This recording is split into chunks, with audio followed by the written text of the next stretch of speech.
My parents' idea of a fun weekend was to take my sister and me to the library every Saturday and to give us money for a treat. So my association with the library was getting a cherry Coke and a piece of lemon meringue pie. So I would go to the library every Saturday. We had great librarians, and there were reading programs so that you would get a prize for reading one of every genre of books. So you could read a biography and a science book and a novel and a historical novel, and you got a bead or a feather or something. But it was very motivating to me, plus, of course, the cherry Coke and the lemon meringue pie. So I grew up in the public library. That was essentially my living room. At home, my parents were great readers. My father read the classics.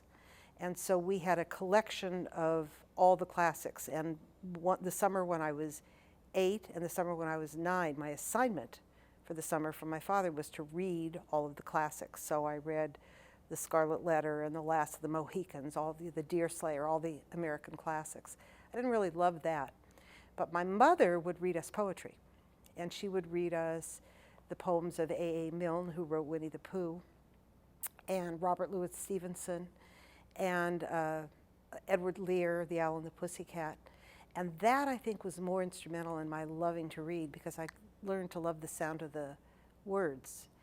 And then I discovered real children's books. I read series fiction like Nancy Drew and the Bobbsey Twins, commercial fiction. And all I ever wanted, when I was growing up in the library, there was a young adult section, which was very new then. Young adult wasn't a real genre, it was just being born. And those books had a red stripe on them, and they were in a separate section of the library. And I can remember being 10 years old and looking over at that section thinking, one day, one fine day, I'm going to be able to go into the red stripe section. The books were very mild. They were like Beverly Cleary's 15, but to me, it represented being a teenager. So I moved from children's books to young adult books very early, when I was maybe 11 or 12. And then I started reading adult fiction, mostly humor, popular fiction. James Michener, Exodus was my favorite book, Marjorie Morningstar.